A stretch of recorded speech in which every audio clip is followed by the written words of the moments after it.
avec le 7 octobre, on a franchi un cap, férocité, sadisme, des femmes violées, puis tuées d'une balle en plein visage ou éventrées, des vieillards, des enfants, 1200 victimes, 250 otages, et tous attaqués, très clairement, en tant que juifs. Alain Finkielkraut, que faisiez-vous le 7 octobre 2023? Le 7 octobre, j'étais dans le train qui me ramenait d'Aix-en-Provence, où la veille, j'avais fait une conférence. Donc, la première alerte, je l'ai reçue dans le train, mais je ne savais pas grand-chose. On parlait de quelques morts, enfin, c'était...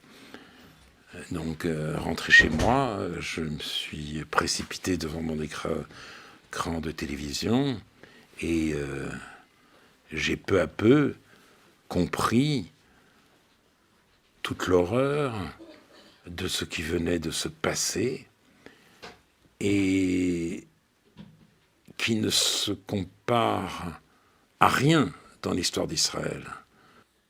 C'est une histoire pourtant émaillée de violence et d'attentats. Attentats dans les autobus. Je connaissais une famille en Israël et le père de famille me disait qu'il demandait à ses enfants, quand ils rentraient de l'école, de ne pas prendre le même bus. À la limite, pour qu'ils ne meurent pas tous les deux. Et c'est une chose inconcevable pour nous dans notre sécurité française. Les Israéliens étaient acclimatés à l'atrocité. Mais avec le 7 octobre, on a franchi un cap, férocité, sadisme, des femmes violées, puis tuées d'une balle en plein visage ou éventrées, des vieillards, des enfants, 1200 victimes, 250 otages, et tous attaqués, très clairement, en tant que juifs. C'est-à-dire, ce n'était pas une action terroriste contre un État, c'était la mise en œuvre d'une volonté génocidaire adressée à un peuple. Vous, les Juifs, vous n'avez rien à faire sur cette terre, et nous vous le faisons savoir. Et en outre, ce que j'ai appris très vite, et d'ailleurs parce que j'ai vu quelques-unes de ces images, c'est que les combattants, les miliciens du Hamas avaient filmé leurs exploits. Les nazis, ils avaient dissimulé la sonde finale. Eux, ils ont exhibé leur massacre. Ils en étaient fiers. Et ils voulaient communiquer tout ça au reste du monde. Et un certain nombre, et des foules arabes, se sont gargarisés de ces images. C'est un traumatisme pour tous les juifs, et ce devrait être un traumatisme pour le monde entier. L'Occident a-t-il saisi, selon vous, le sens de ce massacre, ou sommes-nous encore dans ce masochisme occidental que dénonçait déjà Octavio Paz en 1980? Ce pogrom n'a pas été laissé sans réponse par Israël. Et maintenant, la guerre à Gaza efface peu à peu le 7 octobre, puisque dans une grande partie de l'opinion, ce qui prévaut, c'est la logique comptable. 1200 morts, 5000 blessés, des otages, peut-être. Mais combien de morts à Gaza? Et parmi ces morts, combien de civils? Et parmi ces civils, combien de femmes, combien d'enfants? Voilà ce qui prévaut dans une très grande partie de l'opinion, ce qui fait qu'on est presque gêné aujourd'hui de commémorer le 7 octobre et qu'Israël est mis au banc des accusés par une partie importante de l'opinion occidentale et par tous les pays du Sud et par le secrétaire général de l'ONU, Antonio Guterres, qui est, si vous voulez, en quelque sorte, le porte-voix de Rima Hassan à New York. Dans vos précédents entretiens, vous avez tenu à faire la différence entre les attaques du Hamas et la riposte de Tsahal. Expliquez-nous. Israël répond à ce pogrom, parce que c'en est fini, en effet, de la pacifité juive. Avant, il y avait des pogroms, il ne s'est suivi pas rien. Maintenant, il y a une armée. Et donc on répond, avec la volonté de réduire à néant la force militaire du Hamas. Mais les Israéliens font ce qu'ils peuvent dans des conditions difficiles pour éviter les victimes civiles. Les Israéliens préviennent de l'imminence de leur bombardement et malheureusement, le Hamas cache ses stocks d'armes dans des écoles, dans des hôpitaux et tire aussi depuis des habitations civiles. Donc c'est une situation terrible. Mais l'idée qu'Israël perpètre un génocide à Gaza est absurde. Aucun convoi d'aide humanitaire n'était acheminé à Treblinka ou à Auschwitz. Il n'y a pas une campagne de vaccination au ghetto de Varsovie. Reste que le nombre des victimes à Gaza nous interpelle. Et que je pense qu'aujourd'hui, cette guerre devrait cesser. Que les Israéliens sont venus à bout de la force militaire du Hamas. Donc, j'attendrai un geste dans ce sens. Et d'un autre côté, toujours le va-et-vient, un attentat a eu lieu à Tel Aviv, il y a quelques jours, 7 morts dans un tramway, et la branche armée du Hamas a revendiqué cet attentat. C'est quand même incroyable, je veux dire. Et le Hamas dit aussi que la protection des civils n'est pas de leur ressort. Elle est du ressort des agences de l'ONU. Et le Hamas réserve ses tunnels à ses otages et à ses combattants. Donc, c'est une situation terrible. Le cynisme du Hamas est absolument sans limite. Vous êtes toutefois sévère sur Netanyahou, dont vous dites qu'il sabote consciencieusement toutes les solutions.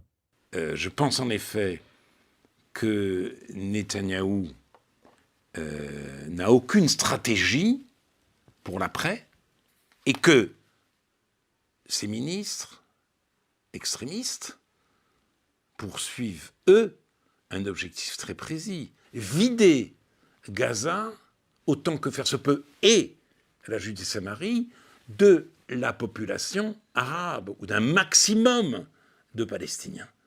Et ils disent d'ailleurs, très tranquillement, que le transfert de population est une constante de l'histoire humaine. C'est vrai. Et Netanyahou, c'est lier les mains. Il est l'otage, je ne suis pas le premier à la dire, de ces jusqu'au-boutistes, parce que s'ils s'écartent de leur projet, ils risquent de quitter la coalition. Et à ce moment-là, on irait vers de nouvelles élections.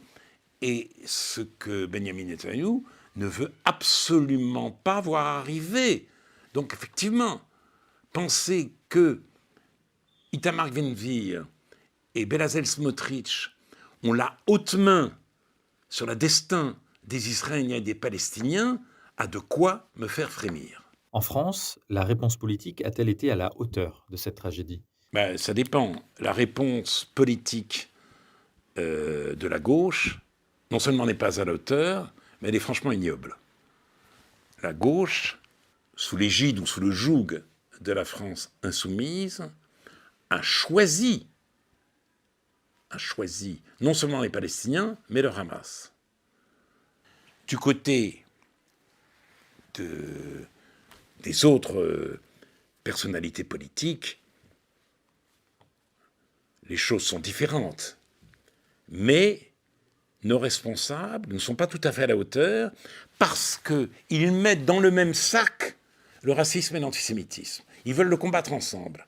Or, premièrement, des victimes éventuelles du racisme fournissent le gros contingent des antisémites d'aujourd'hui. Et deuxièmement, l'antisémitisme n'est plus un racisme. Il ne l'a pas toujours été, et depuis la chute du Troisième Reich, il a définitivement cessé de l'être. Il revêt maintenant l'habit sans tache de l'antiracisme. Le sionisme est une forme de racisme, dit-on, dans toute une partie de la gauche, et au-delà de la gauche, chez des hommes politiques bien sous tout rapport, comme Dominique de Villepin, et ce que beaucoup de gens traduisent en mettant un trait d'union entre l'étoile de David et la croix gammée. Et les Juifs sont comptables du racisme d'Israël. Donc, une haine est aujourd'hui à l'œuvre, qui est immaculée, qui est pure, qui est morale, qui est humaniste, et qui peut donc tranquillement se donner libre cours.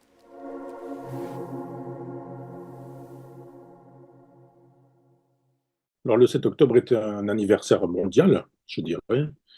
On ne va pas avoir évidemment de commentaires qui nous permettraient de savoir comment l'événement a été commémoré un peu partout sur la planète. On est souvent franco-français, on est rarement européen et on est rarement planétaire sur ce sujet-là, mais de fait, il y a hélas un tas de gens qui vont se réjouir aujourd'hui. Je voudrais que cet événement nous permette de voir comment il a été géré en France par un Emmanuel Macron. Hélas, on est obligé d'en revenir toujours à lui parce qu'on a entendu tout et le contraire de tout. Tout au départ, il était question d'une force internationale pour lutter contre le Hamas et permettre à Israël de durer, etc., etc. Tout le monde se souvient de ce moment-là. Puis après, ça a été tout à fait autre chose. Il est parti en Cisjordanie, il a rencontré Mahmoud Abbas, il a été extrêmement silencieux, il n'a pas dit grand-chose, il était un peu embêté, on a vu les images. Je dirais le langage non verbal nous a permis de voir un peu dans quel état d'encombrement intellectuel il était. Et c'est très difficile dans des configurations planétaires de faire fonctionner en même temps. On ne peut pas être en même temps pour Poutine et pour l'Ukraine. On ne peut pas être en même temps pour le Hamas et pour Israël. On ne peut pas être en même temps pour une chose et son contraire. Donc, on a pu voir comment il s'était comporté, les silences qui ont pu être les siens, et puis les choses qu'il n'a pas faites, qui font parfois beaucoup plus de sens que ce qu'il peut bien dire. On a un chef de l'État qui est moins traçable par son verbe. Il faut pas du tout écouter ce qu'il raconte que traçable par ce qu'il fait, très précisément. Et il n'a évidemment rien fait de cette force internationale, qui n'était pas forcément une mauvaise idée, de placer le conflit sur le terrain international en se disant que une guerre ne doit pas rester entre deux belligérants, mais qu'elle doit être élargie et qu'elle doit être la plus courte possible et qu'elle doit même être évitée si c'est possible. C'était évidemment la meilleure des stratégies très vite et au départ. Mais pour ça, il faut un crédit. Et Macron n'a pas de crédit. Un général de Gaulle aurait pu avoir un crédit. La parole d'Emmanuel Macron, quand il s'agit de la Chine, quand il s'agit du Qatar, quand il s'agit de la Russie, ou quand il s'agit des mollahs d'Iran, ça pèse pas très lourd. C'est une parole démonétisée depuis extrêmement longtemps. Alors, ce qu'on a vu, c'est qu'il a profité quand même de manière symbolique. Je ne sais pas s'il le fait exprès, mais 48 heures avant la commémoration, il en a profité pour dire qu'il arrêtait de livrer des armes à Israël, puisque Israël menait une guerre, alors il n'a pas dit génocidaire, mais enfin menait la guerre que l'on sait. Et c'était une façon d'envoyer un message aux États-Unis, au monde entier, mais aussi et surtout, et je pense qu'il faudrait que les gens commencent à comprendre ces choses-là, à sa banlieue, je dirais, ou à la rue arabe, comme il est dit parfois dans une expression qui mériterait des précisions. Mais il s'agit effectivement de ne pas troubler les banlieues qui restent au calme tant qu'on leur donne de temps en temps un petit os à ronger. Il y a une manifestation contre l'antisémitisme, eh bien Emmanuel Macron n'y va pas. c'est le chef de l'État qui n'y va pas. C'est pas seulement Emmanuel Macron personnellement, il faudrait qu'il comprenne ça. C'est-à-dire qu'on donne un signe. Alors évidemment, on donne un signe en disant l'antisémitisme, c'est pas très grave, c'est pas très important. Il y a quelque chose de plus important, c'est le silence des banlieues ou le calme des banlieues. Et là, ça recommence. C'est-à-dire ceux qui nous disent qu'il faudrait un cessez-le-feu sont fort sympathiques, mais je veux dire, un cessez-le-feu, ça ne se fait pas comme ça en disant, bon, bah, tiens, on arrête aujourd'hui et puis l'affaire est réglée. Cessez-le-feu, ça s'obtient parce que l'un donne et l'autre donne aussi de son côté. Je rappelle qu'il y a toujours des otages, je rappelle que nous avons toujours 2 otages français, je rappelle qu'il y a eu une quarantaine de morts franco-israéliens et que Emmanuel Macron prend ça un peu à la légère et que cette façon de ne pas se rendre à des manifestations contre l'antisémitisme, cette façon de choisir cette date pour dire que il va arrêter de donner des armes. D'ailleurs, les spécialistes ont l'air de dire que ce sont des armes assez symboliques, globalement, que ce ne sont pas des armes qui engagent véritablement ou qui seraient véritablement létales. Là, il faudrait que j'en sache un peu plus. Je ne suis pas spécialiste dans cette histoire d'armes qui auront ou qui ont été livrées. Toujours est-il qu'effectivement, ce sont des signes qui sont envoyés à la banlieue, exactement comme la cérémonie des Jeux Olympiques a donné des signes aux banlieues. Enfin, c'est comme ça en permanence. C'est-à-dire comme la cérémonie de la fête de la musique, ce sont des signes qui sont envoyés en permanence. Simplement, on n'a pas les moyens de jouer comme ça, petit bras, en disant on va obtenir le calme indéfiniment. Il y a un moment donné où ça ne suffira pas d'acheter la paix sociale de cette manière-là, parce qu'il y a une politique à mener aussi bien en France qu'en Europe, en France dans l'Europe, et puis une politique à mener en France dans l'Europe et pour le monde. Et tout ça est évidemment absolument invisible. C'est-à-dire qu'Emmanuel Macron joue personnellement sa partition. On sait très bien que ça lui sert pour occuper le terrain pendant 3 ans. Il ne sait pas trop ce qu'il va faire, donc il fait de l'international. Mais il y a cette première chose qu'il fallait dire. La deuxième chose, c'est que il n'y a pas eu, contrairement à ce qu'a annoncé la ministre de l'Éducation nationale, de cérémonie commémorative à l'école. À l'école, il eût été facile, enfin possible du moins, facile pas forcément, mais d'expliquer ce qui s'était passé, d'expliquer ce qu'est le conflit israélo-palestinien, de raconter l'histoire de la Palestine, l'histoire de la création de l'État d'Israël, la mettre en relation avec la Shoah et l'Holocauste. Enfin, on peut faire de l'histoire et pas de l'idéologie. Expliquer pourquoi on en est arrivé là et expliquer ce qui est susceptible d'être dit ou fait en termes historiques et non pas du tout en termes militants. Ça n'a pas été fait. La ministre a été humiliée d'une certaine manière, puisqu'elle a annoncé publiquement, puis elle a été obligée de se rétracter en disant que mais non, on l'avait pas vraiment bien comprise, c'était des cérémonies en hommage au professeur qui avait été égorgé, notamment Samuel Paty, et que ça n'avait rien à voir avec le 7 octobre. Et pourtant, les bandes sont susceptibles d'être écoutées, et quand on les écoute, il était bien question de commémorer ce qui s'est passé le 7 octobre en Israël.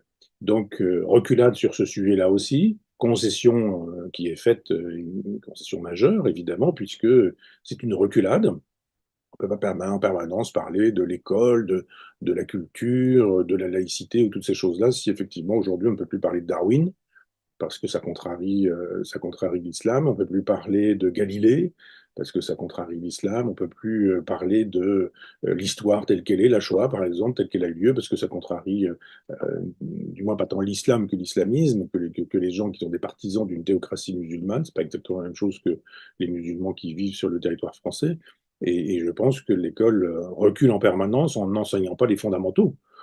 On peut enseigner la religion, on peut très bien enseigner quand on est musulman ce qu'on appelle le platisme, en expliquant que la Terre est plate parce que Mahomet nous dit que Dieu a aplati la Terre et que donc elle ne saurait être ronde. Ça, les parents peuvent très bien enseigner ça à leurs enfants s'ils le souhaitent. Ils peuvent très bien enseigner le fait que la Terre n'est pas un satellite du Soleil. Ça, c'est leur affaire, que Dieu a créé l'homme à partir de la boue de la Terre et d'un souffle et que ça n'est pas le produit d'une évolution comme Darwin nous l'enseigne depuis 1859. On peut très bien, quand on est parent, enseigner ces choses-là si on veut, mais pas à l'école.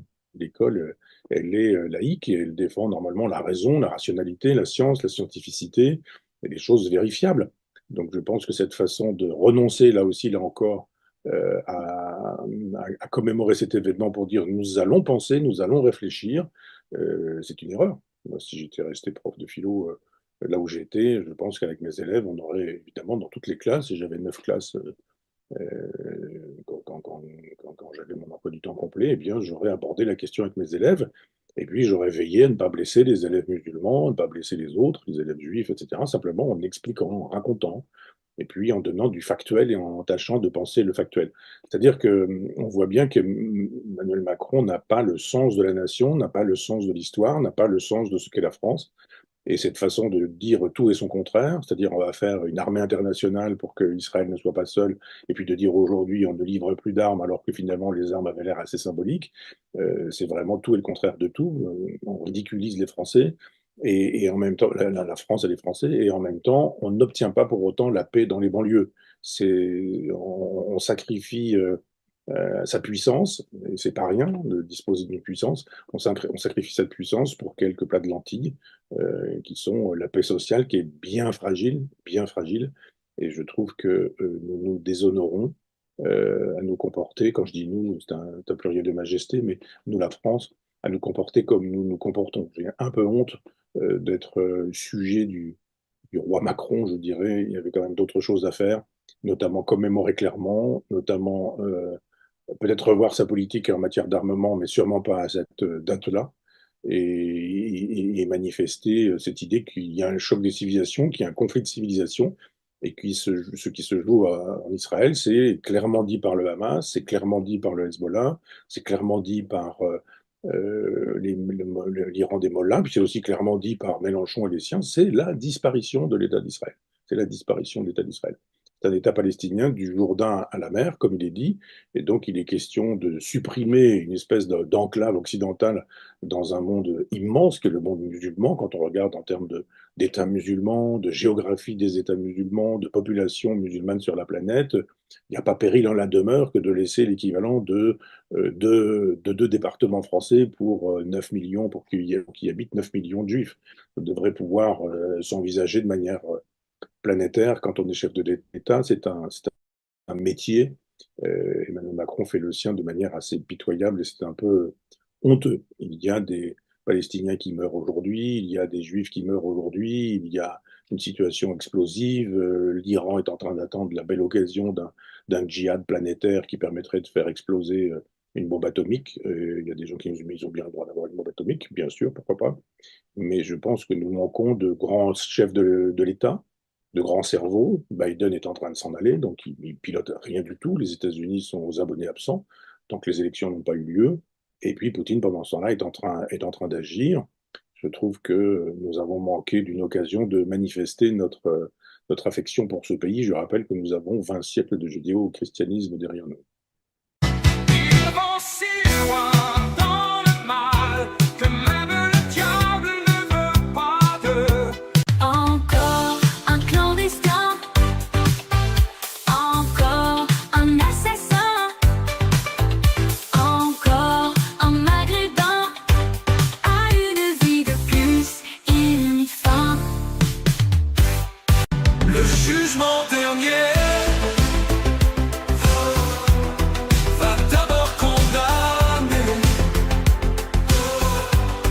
puis exterminer tous les enculés.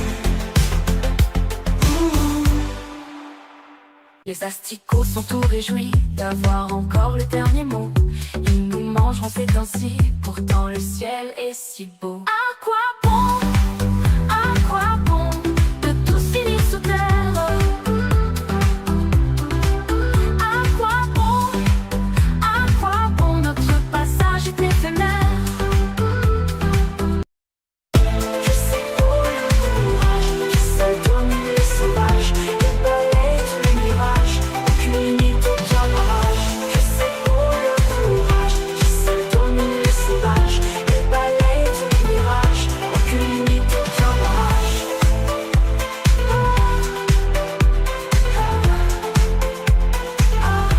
Aucune limite, aucun barrage. Pensez-y la prochaine fois que l'angoisse vous enserre, ou prisonnier aux abois, seul le courage vous libère.